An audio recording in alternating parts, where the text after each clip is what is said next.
जय हिंद दोस्तों, हिंदी विद आफरीन में आपका स्वागत है। हिंदी विद आफरीन में दोस्तों अभी तक हम वर्ण और शब्द कर चुके हैं। कल वाली क्लास में मैंने आपको बताया था कि आने वाली क्लासेस में हम क्या पढ़ेंगे, पद तथा उसके ढेर। कल मैंने आपको बता दिया था कि पद क्या होते हैं। उसी के साथ मैंने आपको बताया था कि उसके अंतर्गत हम 5 चीजें पढ़ेंगे, संज्ञा, सर्वनाम, विशेषण, क्रिया और अव्यय। तो दोस्तों आज हम शुरू कर रहे हैं संज्ञा। तो संज्ञा को पढ़ने से पहले हम ये जान लें कि संज्ञा क्या होती है।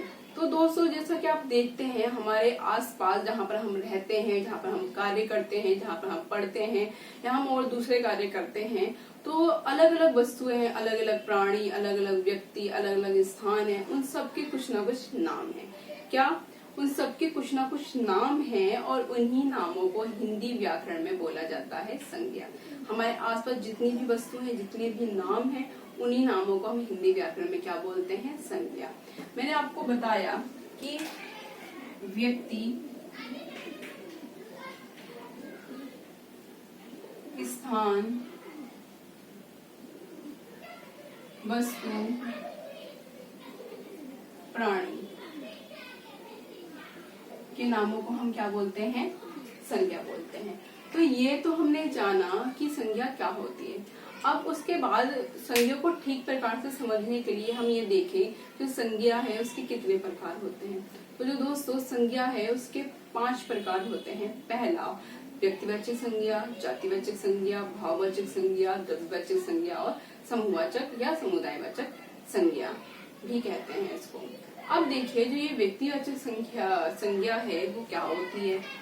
ये जो व्यक्तिवाचक संज्ञा है इसके नाम से ऐसा प्रतीत होता है किसी व्यक्ति के बारे में, पर नहीं। ये जो व्यक्तिवाचक संज्ञा है ये किसी भी व्यक्ति, स्थान, वस्तु या प्राणी के विशेष व्यक्ति, विशेष स्थान, विशेष वस्तु और विशेष प्राणी का बोध कराता है। जैसे हम देखते हैं कोई भी नाम, विशेष नाम, जैसे हम देखते हैं राम, ये विशेष नाम है राम। इसी तरह से हम देखते हैं सम्राट अशोक, सचिन तेंदुलकर, पंडित जवाहरलाल नेहरू। ये सब क्या है, विशेष नाम है। तो जब एक नाम है पर क्या ये विशेष नाम है, तो इन्हीं नामों को हम बोलेंगे व्यक्तिवाचक संज्ञा में आएंगे। इसे देखिए ऐसे स्थान। अब इस स्थान में जैसे मैं बोलूं दिल्ली या आगरा, गोवा, लखनऊ, केरला, कुछ भी, तो ये क्या है, विशेष स्थानों के नाम है। इसी तरह से हम किसी वस्तु को देखते हैं। जैसे किसी वस्तु को हमने देखा नीम का पेड़, मतलब पेड़ तो है पर किसका है, नीम का पेड़, तो क्या विशेष पेड़ के बारे में बता रहे हैं। इसी तरह से जैसे मैं लिखूं गीता, विशेष पुस्तक है, धार्मिक पुस्तक है। रामायण, तो क्या ये धार्मिक जैसे मुझे पता है कि जैसे आप सुनेंगे रामायण तो हम समझ जाएंगे ये एक धार्मिक पुस्तक है, गीता। इसी तरह से नीम का पेड़ एक पेड़ तो है पर क्या एक विशेष पेड़ के बारे में बता रहा है, तो वो किस में आ रहा है, व्यक्तिवाचक संज्ञा में। ऐसे देखिए प्राणी में अगर मैं लिखूं चेतक, तो आप लोग जानते हैं जो ये चेतक है ये घोड़ा था, और ये किसका घोड़ा था, ये महाराणा प्रताप का घोड़ा था। अब मैं सिर्फ घोड़ा बोलूं तो ये जातिवाचक संज्ञा में आएगा, क्योंकि कौन सा घोड़ा हमें नहीं पता, पर यहाँ पर हमें जो पता है चेतक एक विशेष घोड़ा था, और ये किसका घोड़ा था, ये महाराणा प्रताप का घोड़ा था। तो चेतक नाम लेते हमें विशेष घोड़े का बोध होगा। तो ऐसे नामों को पढ़ते या लिखते समय जब हमें विशेष वस्तु, विशेष प्राणी, विशेष व्यक्ति का बोध हो, तो ऐसे ही नामों को, ऐसी संज्ञा को हम कहते हैं व्यक्तिवाचक संज्ञा। उसके बाद आते हैं दोस्तों हम जातिवाचक संज्ञा पे। अब जातिवाचक संज्ञा क्या होता है, तो जातिवाचक संज्ञा दोस्तों वह संज्ञा होती है जो हमें किसी जाति का बोध कराती है। क्या, जो हमें किसी जाति का बोध कराती है। जैसे व्यक्ति में हम लिखें बालक, लड़की या वकील, अध्यापक आदि। अब इसी तरह से हम स्थान में देखें शहर, गांव, शहर, गांव, विद्यालय या नदी, पार्क, इस तरह से हम देखिए। अब देखिए व्यक्ति में मैंने यहाँ लिखा है बालक, लड़की, पर कौन सा बालक नहीं, बल्कि पूरे बालक जाति का बोध करा रहे हैं। कोई लड़की का बोध, लड़की जाति का बोध करा रहे हैं, वकील का बोध करा रहे हैं, अध्यापक का बोध करा रहे हैं। अध्यापक पर कौन सा अध्यापक हमें नहीं पता, वो हिस्ट्री का है, इंग्लिश का है, मैथ्स का है, हिंदी का है, पर क्या अब वो विशेष अध्यापक के बारे में ना बता रही, उसकी पूरी जाति के बारे में बता रहे हैं, तो वो क्या जातिवाचक संज्ञा में आएगा। अब इसके बाद देखिए शहर, गांव, पार्क, उसने बताया नहीं कौन सा शहर, उसने बताया नहीं कौन सा गांव, उसने बताया नहीं कौन सा पार्क, तो ये क्या, ये पूरे शहर जाति का, गांव जाति का, पार्क का ये बोध करा है। अब यहाँ पर देखिए जब हमने स्थान में दिल्ली, आगरा, लखनऊ लिखा था तो विशेष स्थान का नाम लिखा था, पर यहाँ पर हम सीधा क्या लिख रहे हैं, शहर, गांव, पार्क, पर कौन सा ये हम नहीं जानते। उसके बाद आती है वस्तु। जैसे वस्तु में हम देखते हैं पेड़, आम, पुस्तक। अब आप देखिए यहाँ पे हम देखते हैं पेड़, आम, पुस्तक, ये पूरी पेड़ जाति का बोध करा रहा है। कौन सा पेड़ हमें नहीं पता कि वो आम का है, पीपल का है, नीम का है, नहीं जानते। आम, ये पूरे आम जाति का बोध करा रहा है। आम में भी कई प्रकार होते हैं, चौसा, लंगड़ा, दशहरी, तो इस तरह से, पर कौन सा नहीं, विशेषाम नहीं बताया। अगर वो विशेषाम बताता तो व्यक्तिवाचक संज्ञा में आता, पर यहाँ पर सिर्फ वो आम बता रहा है, तो ये आम है, पूरी आम जाति का बोध करा रहा है, तो ये कौन सी संज्ञा में आता है, ये आता है जातिवाचक संज्ञा में। उसके बाद इस तरह से पुस्तक है। अब ये देखिए कौन सी पुस्तक है, वो हिस्ट्री की, वो हिंदी की पुस्तक है, इंग्लिश की पुस्तक है, इतिहास की पुस्तक है, कोई धार्मिक पुस्तक है। यहाँ देखिए रामायण, गीता लिखा था, यहाँ पर ये गीता और रामायण एक पुस्तक है, पर कौन सी आ रहे हैं, व्यक्तिवाचक संज्ञा में। क्यों? क्योंकि हम उस पुस्तक का नाम बता रहे हैं, वो विशिष्ट पुस्तक है, उसका नाम हम बता रहे हैं। पर जो जातिवाचक संज्ञा है इसमें हम सिर्फ लिख रहे हैं पुस्तक, कौन सी है हम नहीं जानते, हम पुस्तक बता रहे हैं। उसके बाद देखिए प्राणी। अब प्राणी में जैसे जानवर, ये पूरे जानवर जाति का बोध करा रहे हैं, कौन सा जानवर हमें नहीं पता। अब इसी तरह से देखिए मछली, कौन सी मछली हमें नहीं पता। तो इस तरह से तितली, कौन सी तितली, तितलियों में कई प्रकार होते हैं, मछलियों में भी कई प्रकार होते हैं, पर कौन सा ये हम नहीं जानते। तो ये है जातिवाचक संज्ञा जो पूरी जाति का बोध कराते हैं। उसके बाद आता है दोस्तों भाववाचक संज्ञा। अब देखिए ये जो भाववाचक संज्ञा है, इसमें जो भाववाचक संज्ञा है उसको ना तो हम देख सकते हैं, ना ही हम उसको छू सकते हैं, पर हाँ उसको हम महसूस कर सकते हैं। और भाववाचक संज्ञा के अंतर्गत हमारे जितने भी भाव होते हैं उनके नाम आते हैं। अब देखिए जैसे गुण, दोष, दशा और भाव, कौन कौन से आते हैं, उसमें आते हैं हमारे गुण में हमारा क्या आता है, गुण के अंतर्गत आता है हमारा जैसे ईमानदारी, सच्चाई, साहस, ईमानदारी, सच्चाई, साहस, सुंदरता, ये सारी चीजें क्या हैं, गुण हैं। अब दोष देखिए, दोष में क्या आएगा, कायर, ईर्ष्या, बुराई आदि चीजें किसमें आएंगी, हमारी दोष में। अब देखिए उसके बाद हम भाववाचक संज्ञा में पढ़ते हैं दशा। दशा को हम पढ़ते हैं अवस्था भी, कौन सी अवस्था है, जैसे शैशव अवस्था है या यौवन अवस्था है या बचपन है। तो ये सारी जो अवस्थाएं हैं हम किसमें पढ़ते हैं, भाववाचक संज्ञा में। उसके बाद भाव में कौन कौन से भाव होते हैं हमारे, जैसे हमारा सुख, दुख, उदासी, खुशी, ये सारे क्या होते हैं हमारे भाव। भाववाचक संज्ञा यानी वह संज्ञा के वह नाम जिसमें हम भावों को लिखते हैं या भाव प्रदर्शित होते हैं, उनको हम भाववाचक संज्ञा कहते हैं। उन भाववाचक संज्ञा में हम भाव को ना तो छू सकते हैं, ना ही इसको हम देख सकते हैं, पर हाँ उसको हम महसूस कर सकते हैं। इसको हम चार तरह से पढ़ते हैं, गुण, दोष, दशा या अवस्था या भाव। ये थी हमारी भाववाचक संज्ञा। उसके बाद दोस्तों हम देखते हैं द्रव्यवाचक संज्ञा।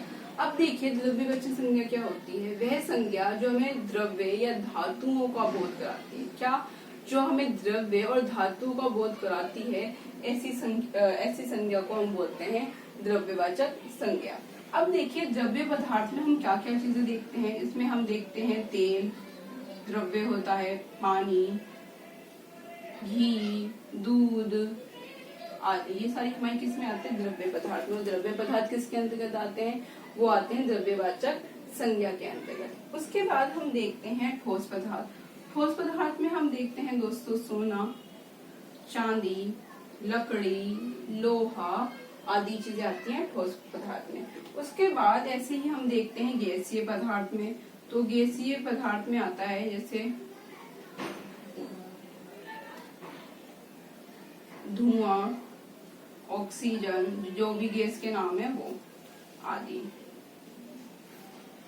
इस तरह से। उसके बाद ये तो था हमारा द्रव्यवाचक संज्ञा, वह संज्ञा जिसमें द्रव्य तथा धातु के नाम आते हैं। तो ऐसी संज्ञा को दोस्तों हम क्या बोलते हैं, द्रव्यवाचक संज्ञा। और कल मैंने आपको बताया भी था कुछ किताबों में जातिवाचक संज्ञा के अंतर्गत ही द्रव्यवाचक संज्ञा और समूहवाचक संज्ञा दे रखा है, और कुछ किताबों में इनको अलग से दिया है। तो इसलिए मैंने इनको नंबर 4 और नंबर 5 डाल के लिख दिया है, पर ये जातिवाचक संज्ञा के अंतर्गत ही पढ़ा जाता है। इसके बाद देखिए हम पढ़ेंगे समूहवाचक संज्ञा। अब समूहवाचक संज्ञा क्या होती है, वह संज्ञा जिसमें किसी वर्ग का बोध हो, किसी समूह का बोध हो, तो ऐसी संज्ञा को हम बोलते हैं समूहवाचक, ऐसे शब्दों को हम बोलते हैं समूहवाचक संज्ञा। अब देखिए इसके अंतर्गत आता है वर्ग, टीम,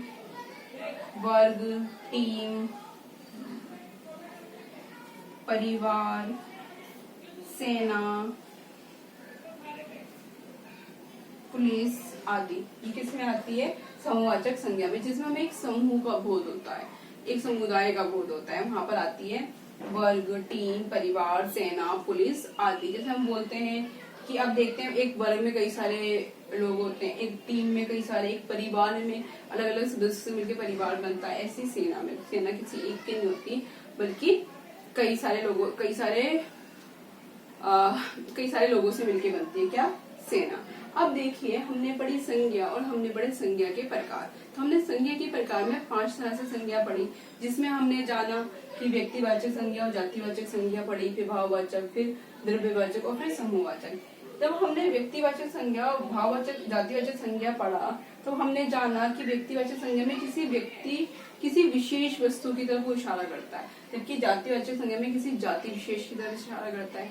पर जब इसको हम पढ़ते हैं तो हम देखते हैं कि कई जगह जो ये व्यक्तिवाचक संज्ञा है वो जातिवाचक संज्ञा के रूप में पढ़ी जाती है। जैसे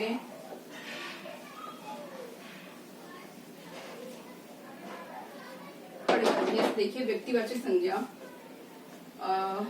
मैं लिखूं यहाँ पर, हरिश्चंद्र आज के समय में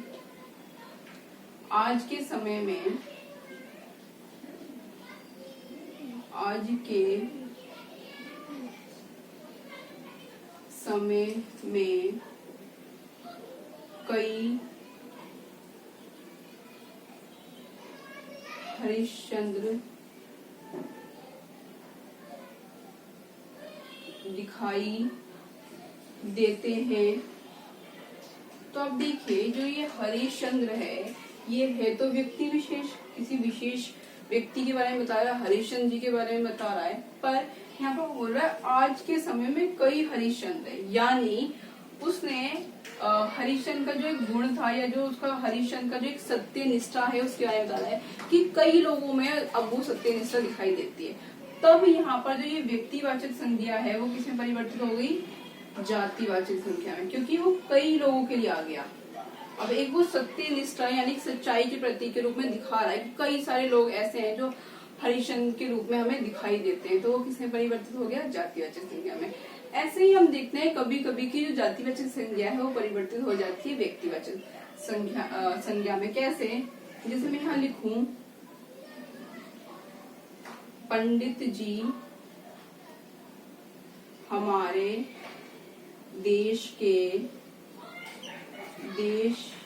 के प्रथम प्रधानमंत्री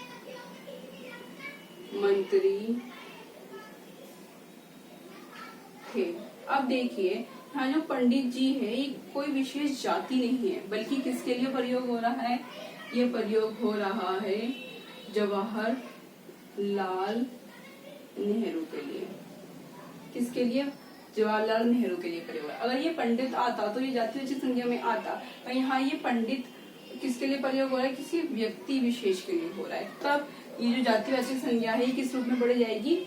व्यक्तिवाचक संज्ञा के रूप में पढ़ी जाएगी। तो ये था जातिवाचक, व्यक्तिवाचक संज्ञा से जातिवाचक संज्ञा के रूप में हमें कभी कभी दिखाई देता है, और कभी कभी हमें जातिवाचक संज्ञा व्यक्तिवाचक संज्ञा के रूप में दिखाई देती है। इसके अलावा दोस्तों कुछ चीजें और हैं, जैसे कभी कभी हम देखते हैं भाववाचक, द्रव्यवाचक और समूहवाचक संज्ञाएं भी जातिवाचक संज्ञा के रूप में दिखाई देती हैं। कैसे?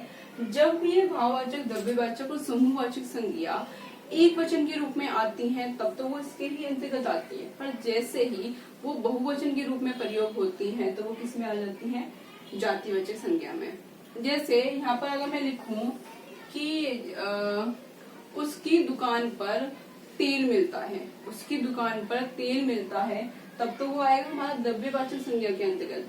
पर अगर मैं ये बोलूं उसकी दुकान पर कई प्रकार के तेल मिलते हैं, कई प्रकार मतलब क्या? तेलों की वो जाति के बारे में बता रहा है, कई प्रकार के, तब वो आता है हमारा जातिवाचक संज्ञा के अंतर्गत। एक था तो द्रव्यवाचक, बहुत सारे हुए तो जातिवाचक संज्ञा के अंतर्गत। ऐसे ही जैसे हम ऐसी अगर हम प्रयोग करें भाववाचक संज्ञा, हम बोलते हैं कि कल वो चोरी करता हुआ पकड़ा गया, तो वो होगा हमारा भाववाचक संज्ञा। पर जैसे ही मैं बोलूं कि उस इलाके में कल कई चोरियां हुई, कौन कौन सी चोरियां हुई हमें नहीं पता, वो एक वचन से बहुवचन में आ गया, तो वो हो गया हमारा क्या? जातिवाचक संज्ञा। इसी तरह से समूहवाचक संज्ञा में देखिए, जैसे मैं बोलूं कि सेना युद्ध के लिए तैयार है, एक है सेना है, एक सेना है, तो वो क्या? समूहवाचक संज्ञा में। पर जैसे ही मैं ये बोलूं कि सेनाओं में कल मुठभेड़ हुई, मतलब एक नहीं बहुत सारी सेनाएं आ गई, तो किसके अंतर्गत आएगी वो? तो वो आएगी सेना जातिवाचक संज्ञा के अंतर्गत। तो दोस्तों आज हमने जाना कि संज्ञा क्या होती है, तो संज्ञा के कितने प्रकार होते हैं और किस तरह से संज्ञा जातिवाचक से व्यक्तिवाचक और व्यक्तिवाचक से जातिवाचक में परिवर्तित होती है। अब हम ये जान लें कि पेपर में किस तरह से क्वेश्चन पूछे जाते हैं। अब देखिए वो आपको एग्जाम में एक शब्द दे देगा और आपसे पूछेगा कि बताइए इसमें कौन सी संज्ञा है। जैसे उसने आपको एक शब्द दे दिया, सच्चाई, और वो आपसे पूछेगा कि बताइए जो सच्चाई है इसमें कौन सी संज्ञा है, इसमें व्यक्तिवाचक है, जातिवाचक है, भाववाचक है या द्रव्यवाचक है। तो आपको पता है सच्चाई किसमें आएगी? हमारी भाववाचक संज्ञा के अंतर्गत आएगी। ऐसी अगर वो आपसे पूछ लेता है कि नदी का पानी निर्मल होता है, तो कौन सी संज्ञा आएगी? 4 ऑप्शन देगा, तो कौन सी संज्ञा आएगी? जातिवाचक संज्ञा। पर अगर वो आपसे ये पूछ लेता है कि गंगा नदी का पानी निर्मल होता है और वो नदी के नीचे अंडरलाइन कर दे या उसको रेखांकित कर दे, तब आप क्या लगाएंगे? व्यक्तिवाचक संज्ञा। क्यों? क्योंकि उसने वहां पर जो नदी थी उसका एक नाम दिया है गंगा नदी, क्या एक विशेष नदी के बारे में बताया है, इसलिए वो किस में आएगा? हमारा व्यक्तिवाचक संज्ञा में आएगा। इसी तरह से वो आपको व्यक्तिवाचक का कोई उदाहरण देगा और आप देखेंगे कि वो जातिवाचक में परिवर्तित हो रहा है, तो आप बताएंगे कि क्या वो जातिवाचक संज्ञा है। तो इस तरह से दोस्तों आज हमने बड़ा संज्ञा और हमने जाना कि वो क्या होती है, उसके भेद क्या होते हैं और किस तरह से उनका परिवर्तन होता है। तो आज की क्लास में दोस्तों इतना ही। कल हम लेके आएंगे संज्ञा से आगे, तो एक बार आप इसको पढ़िए, समझिए और फिर हम कल आते हैं नए विषय के साथ। आज के लिए इतना ही। बहुत बहुत शुक्रिया।